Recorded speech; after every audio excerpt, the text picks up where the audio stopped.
Hello my scrappy friends, a big welcome to my YouTube channel today. It is Melinda here with a share for cut to you.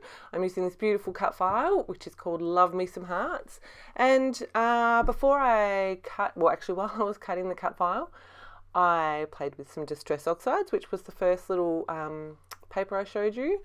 I had this photo that I took recently and the colours in it were just spectacular. I was also inspired by another share from one of the girls on the design team. I'll pop that up in the corner for you.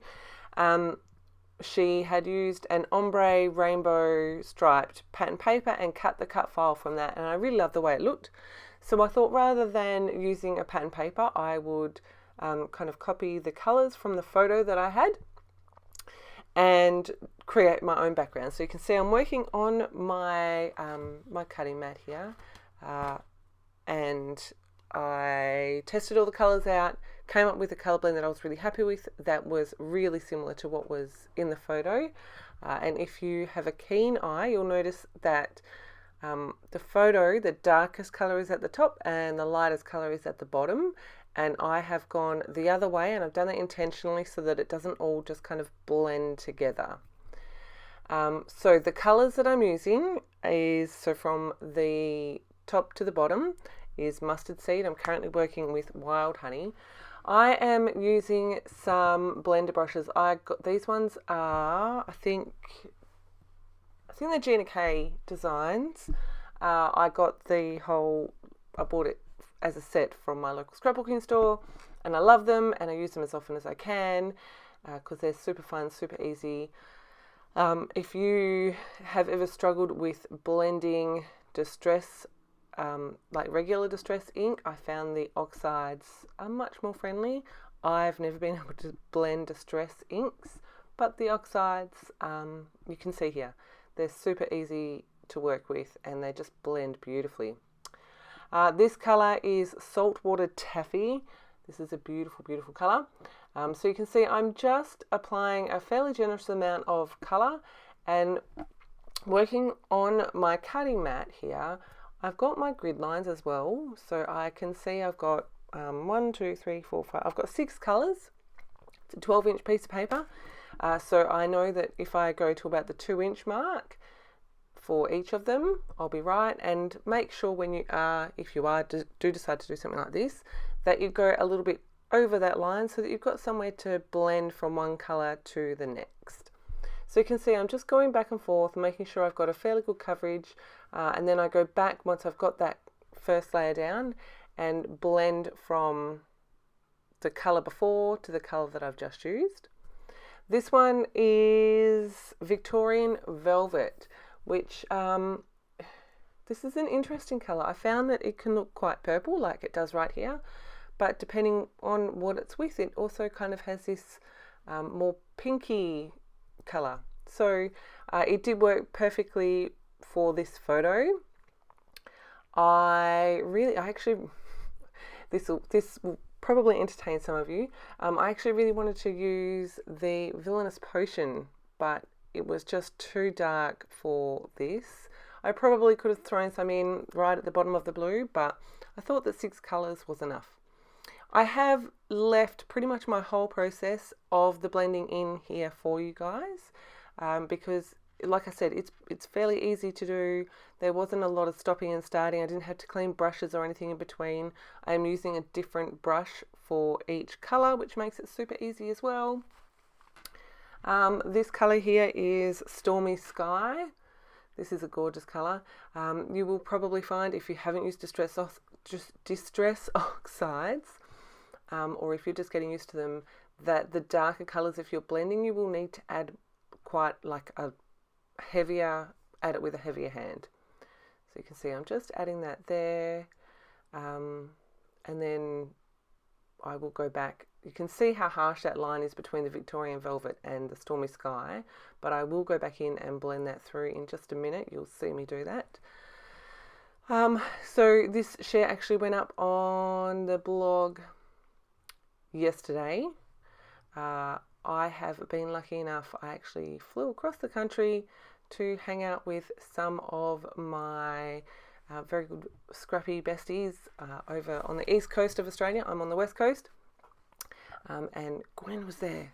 So I got to hang out with my good friend Gwen, which was amazing. Let me know if you would be interested in seeing some photos and stuff from there, and I'll share them. So that's why this didn't go up yesterday. If you have come over from the blog, my apologies, it wasn't up yesterday. I was between hotel, airport, flying, so yes.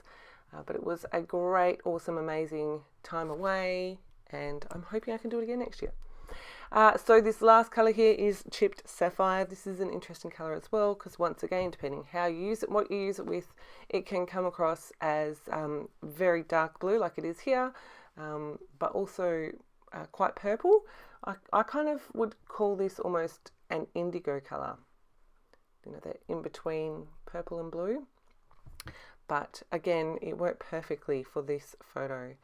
Funnily enough, this photo was taken, I had gone out the front of my house just to do good old, you know, adulting things, emptying the rubbish bin, and I happened to just look up and the sunset was just spectacular. In the close-ups of the layer, you can see that there's also like the rays of the sun coming up behind the house that is in the photo. But it was just incredible. I was just blown away when I saw it. I actually dragged my kids outside, said, come check out this sunset. It is amazing. So that is, that's all the ink blending done. I have sped it up, I think, this video like 3 times. So I think all up it was less than 20 minutes. Now, because I had those sun rays, I did want to kind of mimic that effect a little bit. I wasn't 100% sure exactly how I was going to use this cut file, and obviously it was going to be my background, but I hadn't decided if I was going to use the outline and fill it in, or use just the outline, or use just the inside bits. So yeah, you can see there. So I just sprayed some plain water on that. If you have got like Perfect Pearls or something, you could add that to the water and get some shimmer as well. So there is my cut file, all blended. I love it. It looks so amazing. I just thought I would leave this in so that you could have a good look at that. I will make sure that I link, that I leave in the description box, I'll leave a list of all the colours I've used. So you can see here I've got this big photo. I'm really unsure where I want to use it. I don't want to cover up all of that background, but I kind of got to the point where I was like, you know what, it wasn't the most complicated background I've ever done, and it's very pretty, but it's okay if I cover some of it up. So I did actually go away and print this smaller, and I just didn't love it as much. And then I walked away, I came back, I'm like, yes, on black. So I've popped it onto black cardstock, which I feel like makes a huge difference. I'm showing you that's all the colours I've used, because I'm going, it's a Melinda layout, so I'm going to add some splatters. Again, I'm just using the exact same colours. I've popped that onto a little paper palette thingy. I really like these, by the way. And I'm just adding splatters. The Distress Oxides go beautifully on black and dark cardstock. They look so cool. And then I'm just picking up the extra colour on some scrap, I think it's watercolour paper or something that I had. So I was like, I may as well use it. I don't leave all of this in. It is the same process 6 times, but you can see exactly what I'm doing. Smushing my ink pad down, adding a bit of water, and then splattering, keeping the colours to kind of where they are on my background, on my cut file, and picking up the extra colour. So I've got all that done, and I'll be honest with you, I don't really know that I love how it ended up looking. So that's it there. Pop the photo on.